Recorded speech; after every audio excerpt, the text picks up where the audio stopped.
I'm your host, MJ. And I'm your host, PJ, and this is Couple of J's podcast. I made my ex believe that I was dead.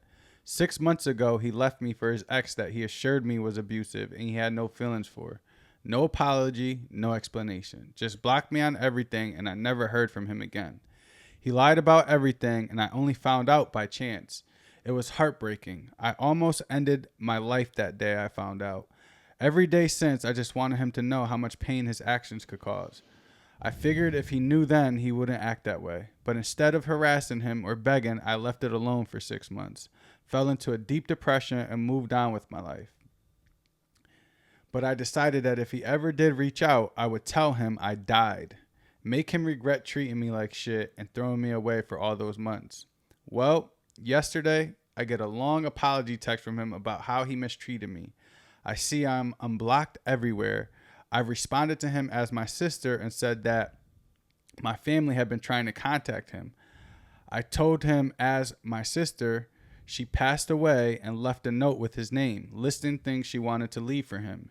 He seemed in shock. I told him I could mail the stuff to him if he wanted it. He gave me his address and I'm mailing it tomorrow. He will never find out. We have 0 mutual friends. I never use social media, and our city is so big that we will never run into each other. I hope he feels like shit. I hope this taught him to never again treat someone that disposable. He treated me like I was already dead to him, so I just made it a reality. Would you do some shit like that? Yeah. I would. Petty queen. I would. That's one thing I would do. Maybe I've thought about it before. You thought about faking your death? Yeah, probably. I could see it. Honestly, I can't tell you when, who, where, but I could see it happening. Not happening. I could see. Yeah, I would do it today. You would be aware. That's no, crazy. I would. I would. That's so petty and that's so corny. It's not petty. And why are you manifesting that? It's not petty. And it's not corny. Yeah, if you want to treat me like I'm disposable, then guess what, motherfucker? I died. That's what you get. That's what you get. That's what you get. And that's it. First of all, why are you lying to me? That's one thing I hate about people, like, that do that back and forth shit with their ex. And, like, it be people that you genuinely really like and connect with that are the ones to do that to you. And it hurts bad. And then you sit there with so much hurt and you have so many questions on, like, why. And when you have to ask yourself why because you're so hurt, man, it does something to you. So I could see myself doing that. I'm a person who did that before in my past. But I wouldn't just dead the person. I'd just tell them exactly why or what was going on or what I was feeling or why. I was always like upfront, like what we were in the moment, you know. It just so happened that if I wasn't feeling them and I did dead them, like my ex came back crying and fucking all this accountability and stuff. So I would like forgive her and just keep going back to that. But in all honesty, she wasn't the reason why I ever stopped talking to someone. But I could kind of relate in that sense where I could understand where the guy's point of view, like, but sometimes you're stuck in this like toxic cycle and it's hard to get out of no matter who comes into your life. Yeah, I think everyone. You got to be ready for that. Like you have to, like, if you're not ready to leave that toxic cycle, it will have a hold on you, like, until you're just ready. Yeah, I feel like everyone has been through that at least once in their life, whether they did it or been through it or both. Like, I feel like that's just a cycle of life that you really can't run away from, sadly. I feel like girls do it more often than guys because, like, they're always stuck on their ex. I feel like guys are like, I feel like I have experienced that with guys. Shit sucks, but fuck you, for real. Like, why do people do that? It's not nice. But I've done it too.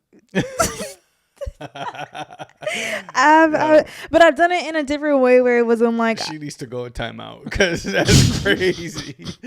You played victim, but you were really I was a victim, you're and really the Joker. I love the Joker. No, and it wasn't even like I did it for someone else. It was just like, I don't really want to do it with you no more. Like, I thought I felt like this towards you, but I don't anymore. Yeah, have you ever love bombed somebody and just left them? I don't love bomb. What I say in the moment, I mean it in the moment.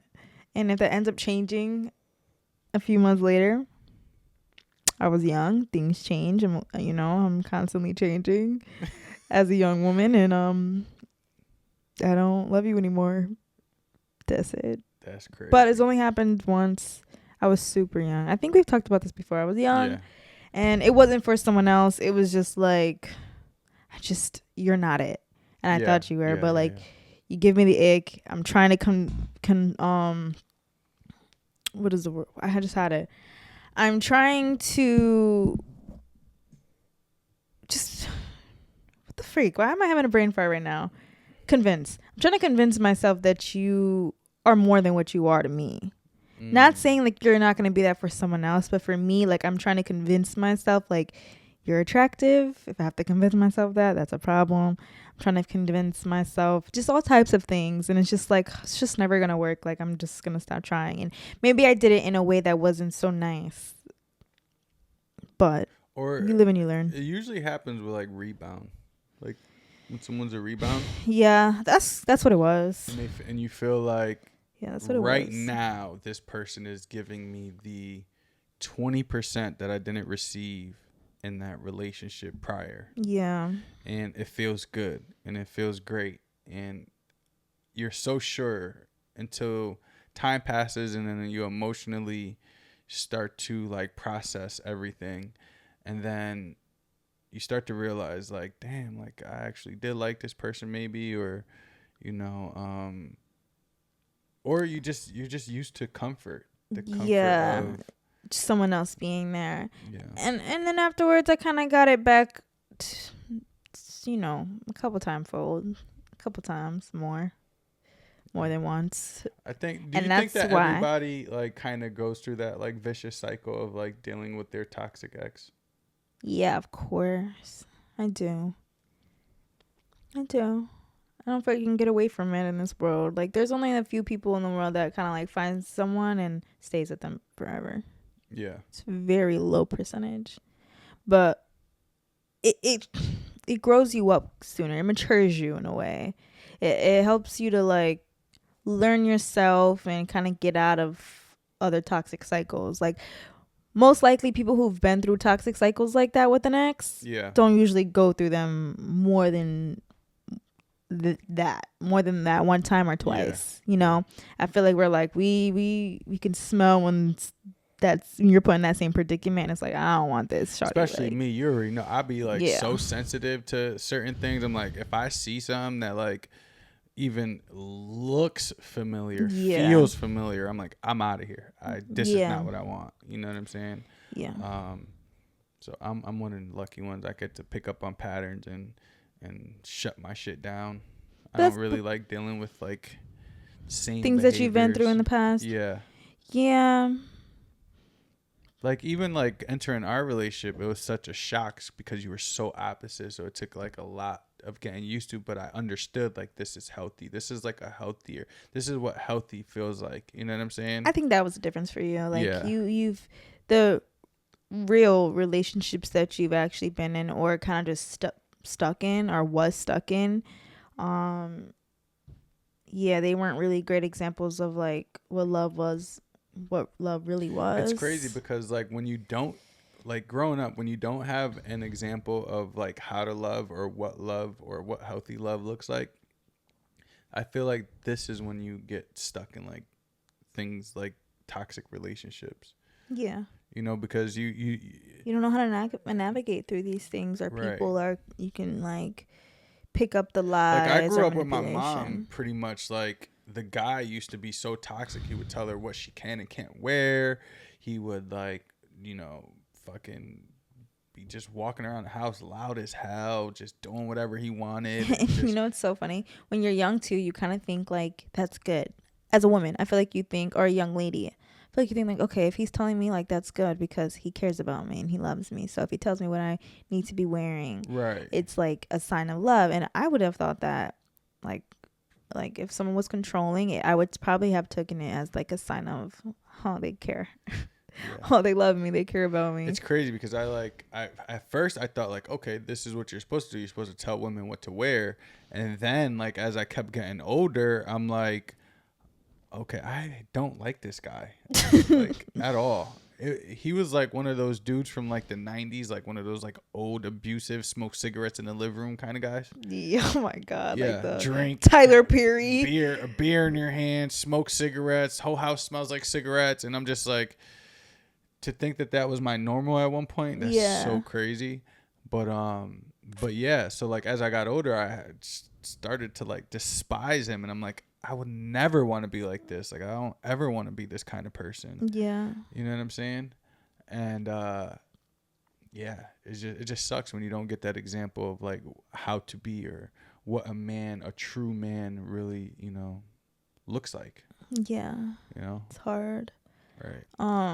So it's almost when you have that perspective, or like when you're in that situation like myself, one of two things is going to happen.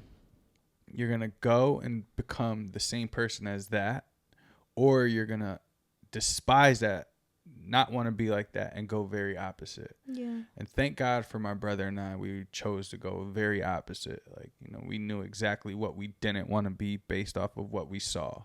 Yeah. You know what I'm saying? So, I don't know. I think we need to just start being honest with each other. If you don't like someone or it's not working out, like, just be honest. Think about how much easier life would be, like for the other person itself. Like, right. It's super easy to just ghost someone. And I think that's why it's so common. Like, no, ghosting is like a new Gen Z thing. Like, I swear we never did that back in the day. Nah. Because we didn't have all these things to kind of like acquire people, or people didn't come to us as fast. Like if somebody wasn't in your environment, then you really wasn't like, getting anyone, unless like you were in school or something, or you attended like something like group settings. Mm-hmm. We wasn't like, it wasn't this fast.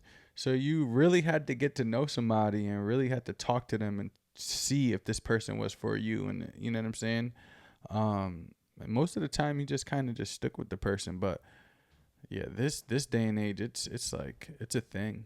Yeah, that's what all I would say is just stop ghosting people and kind of like give them,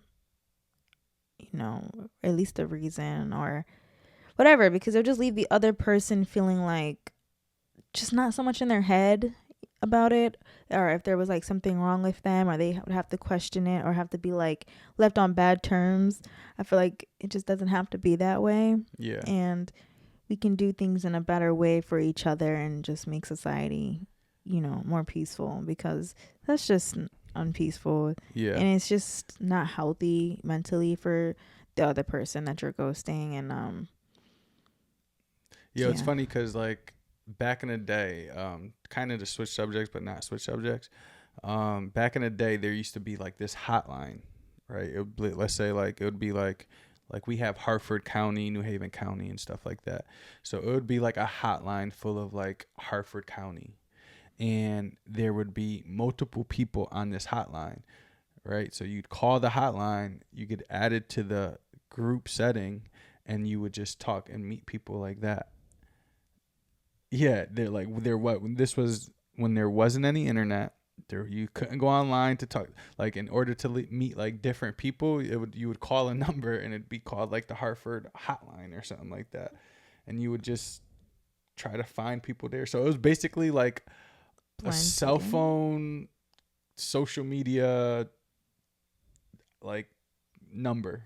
I think it's so instead of like seeing it on a computer, you would just call it like boop boop boop boop boop, call it, and then you just wait. They'd add you onto the thing, and then you would meet people like that. I think it's so funny how we try to find love everywhere. Like, never has there been a time in this world or in any generation where like finding love wasn't the biggest thing. I feel like Do you understand what I'm trying to say? Like love has always been like a priority. Yeah, like if you think about life, when is someone not trying to find, and it's probably more now than ever before, but when is someone not trying to like find their person or connect in those ways to like link up or. So wait, you don't think that like people are more selfish and into themselves nowadays and like I do. focused on self-love more than anything? I don't know if it's self-love. You would call it that. Sure, go ahead. Call it what you want. Anytime you're doing something for yourself is self-love. I'm sorry, going out and drinking every night is not self-love. But if you, just because you're having fun. But that's not for themselves. That's just them. But people call trying stuff to like that escape. self-love. That's Some not self-love. Some people don't know the difference between doing things out of self-love and then doing things because it's just something that you want to do and you don't want to be in a relationship right now. But it's fine. Let me make this very, very clear. Self-love is not destroying yourself. Drinking is destroying yourself. This is destroying me. Right? So if I go and do this every weekend, all the time, every day, Yes. and I call that self-love, you're living a false reality. Self-love is when you do stuff that is going to benefit you and or make you better or higher your frequency. You get what I'm saying? Hence, not drinking, maybe going hiking, maybe doing yoga, maybe doing a sport that you like. Yeah, well, these are the things that you've done, right? Pretty much, yeah. So self-love is never destroying your body. Yeah. So that's not self-love. Sorry. Anyway. Anyway. And there's nothing wrong if you want to, Listen, go out and drink. go enjoy yourself, but that's not self-love. We like to have that's just fun escaping too. reality. And just know the difference. Yeah. But to wrap that part up, stop lying to people. Stop telling them that you're not going back to your ex when you don't even know if that's true or not. And sometimes it does take you to go out there and lie to yourself to be like, yeah, I'm done, and go to other people and explore to be like, yeah, I'm out of that. I'm out of that for real, until they call you back and you're like, fuck, I'm tempted. And then you go back, but then you hurt someone else. And it's just like, let's stop hurting each other. Let's, do it in healthier ways. Honest. And at the end of the day, hopefully we all can learn and grow from that. And yeah, like I said, just be honest, because then you're gonna have people fake dying and and whatever else, smashing your car in or whatever. Like I said, that's something I'd probably do too, because like, why are you playing with me for real? Like, I liked you. And you trying to go back with your ex is crazy. I died. I died. I mean, I no longer live here. Thank you for treating me that way. But one of my questions I do have is, how do you handle temptation in a relationship? It's kind of going outside of that, but how do I handle temptation in a relationship? Yeah, I kind of want to see like the guy's point of view. So at 20 years old, I probably wouldn't have that answer. Right? I'm 36. I have that answer. I am self-controlled. I'm not tempted by much. I know what I want. I know exactly where I am. And I know exactly where I want to be. So temptation, I don't care if it's drugs, women, money, anything like that. It doesn't tempt me because I'm whole. I feel whole as a human being. I know what makes me happy, and I know where my heart lies. You know what I'm saying? Mm-hmm. So I'm not really tempted by anything. There's not like much that could tempt me. So at this age, I'm not tempted. Temptation doesn't even come across my path much. And, anything that I am in, it's because I want to do it. And that's where I want to be. Okay. How do you handle temptation? I don't get tempted. Somebody come tempt me, please. Somebody come. I feel like I'm such an evil. I really don't get tempted. Destroy her, internet. Internet, destroy her. She is for. I think I say this every podcast. She's for the streets. Every podcast she makes me realize. Because I said I don't get tempted. She needs to go back. I don't get tempted. I don't get tempted. Like, there's nothing. You just said somebody come tempt me.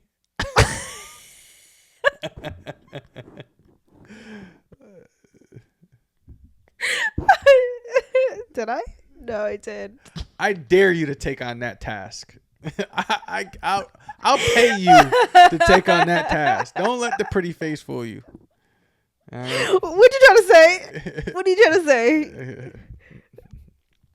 What are you trying to say? No, all jokes aside, I really don't get tempted. I feel like I'm so headstrong in my relationship, and really anything that I've been involved. But it doesn't have to just be relationship. No, but I'm talking about relationship. Oh, okay. If somebody came here with like $10,000 right now, I never cared about money. Like, money is not gonna do nothing for me. Do I get tempted to wanna, well, is it even an option to go out with the girls to the club sometimes? Listen. No, I can't MJ say will myself. cancel all plans with me if one of her girls asks her to go out. You's a lie. You're a lie. That's all him. You're such a liar. I'll go there to show up and then leave like matterly. That's the type of person I am, because if I know he's at home waiting, I'd be like, damn. He's just stuck in my head. Like, PJ lives in my head rent free all the time. I'm never at home waiting. FYI, I don't even go out. But yeah, she doesn't go out. But that's the only thing that I'd be tempted to do, is like go out with the girls, right? Like, that's the only thing. But yeah, like I've just always been someone so in any relationship I've been in, or whatever the case is. Like, I'm trying to explain it in not relationship, I guess, because you're looking at me like, what relationship? I'm your first relationship. Like, you don't even have to be my man. And if I'm really like feeling you and I'm down with you and I want to be with you, nothing else exists. Nothing else exists. And that's just how I am. So even when the respect and the loyalty isn't even needed or due, it's like, I'm just going to give it because this is how I feel about you. I care about you. I want to be with you. And what's more important to you? Loyalty, respect, or love? I feel like loyalty is respect, but I would say loyalty. Loyalty is more important to you? Why is that? Because with loyalty, I know that you would never go behind my back and do anything. Like, you can disrespect me in ways like call me on my name. Like, that's disrespectful. You could just do it in other ways, but as long as I know that you're loyal to me no matter what we go through. In order. Loyalty, respect, and love. Go ahead. Just how you said it. Loyalty, respect, love. Yeah. Love last? Yeah, sadly. It hurts to say that because I love love. I love love. Yeah. So it hurts. It's hard to say that love is last, but people out here you can't trust. And if I had to choose, I'm respect, loyalty, love. Well, you can respect me, and I feel like if you respect me, you'll never be disloyal to me. And I feel like if you're loyal, I mean, it all goes hand in hand. I don't know. Respect? No, because if the cops is like, did PJ do this? Bro, I love you, but I don't want to go to jail. He did it. That's being disloyal. But I respect you. Like, it doesn't mean that I don't respect you. How is that being disloyal if he has to save himself? If the police is like, what you rat me out for? You ain't rat me out. Rat me out. No. If I done did some shit. And well, yeah, I can see it like that. But I got you. Because I'm gonna take the blame regardless if it has to be someone else going under the bus and they have nothing to do with it. Listen, I'm a true believer. If I put you in a predicament, bruh, listen, put the blame on me. I'll take it all. Yeah. I'm gonna be accountable for and that's actions. Being loyal. That's not respect. I don't want nobody to take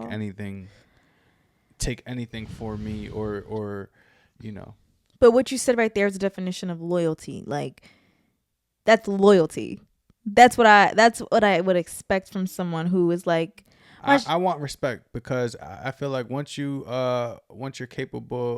disrespect me, you're capable of doing anything to me. You get what I'm saying? So once I feel like you disrespect me, then you're gonna put me in any position. Like you'll be unloyal to me. You'll call the cops on me. You'll do numerous things once the disrespect is I there. need loyalty. I'm gonna stick by my loyalty. I need to Yeah. stay loyal because I'm loyal. Because I know I could be disrespectful too. Like I could be very like. Let's just think about friends, right? Friends can get very disrespectful. But They could talk about your family. They could talk about you. They could talk about. You could get disrespectful in different ways, right? Y'all could put your hands on each other. That's not respect, right? That's what you could say is not respect. But at the end of the day, if no one's calling the cops because of loyalty, that's loyalty. If you ain't going behind my back trying to mess with my man, but you called me a bitch or you just did something that I thought was a little like, I don't know. yeah, I guess so. Deep. But I think for men, we rather respect. I think respect, especially from our women, it once your woman respects you, she's not capable of doing much more to you because she respects you. You know what I'm saying? Like you respect me, you're not gonna talk out of pocket. You're not gonna go and do some foul shit because the respect is just gonna be there, and then loyalty automatically comes with that because once you respect me, you ain't gonna do nothing disloyal to me. I want to And know. if you love me, great. I want to know. Have you been through something maybe with, some friends that you really went through something with, and they've showed you disrespect but still stood loyal, or the other way around, where they were disrespectful but weren't loyal, and how? And really think about like what would you really prefer? As far as friends, I've never disrespect is just like I feel like you accept disrespect to an extent sometimes though, but I'm not gonna accept disloyalty at any extent. I'm not accepting disrespect at any extent. And at Lying some point, once you disrespect me, if you don't get it now, you'll get it later. That's a fact. Yo, who does he think? Who does he think he is? You don't get it now, you gonna get it later. That's a fact. That's a fact. And I may be calm now, and I may be chilling, but eventually, I gotta go. It's gonna happen. I gotta go. You're stupid. I don't know. Mafia style, sorry. I'm just like, I'm just a nice guy. Yeah, I don't know. All right, so on my note, respect, loyalty, love. Loyalty, respect, love. Love lasts. Fuck love. No. All No. right. You're a lover girl too. I'm surprised you said love lasts. Because it hurts when someone does something wrong to you. And then you wish you never loved them. Yeah. Well, catch us on the next podcast. We out.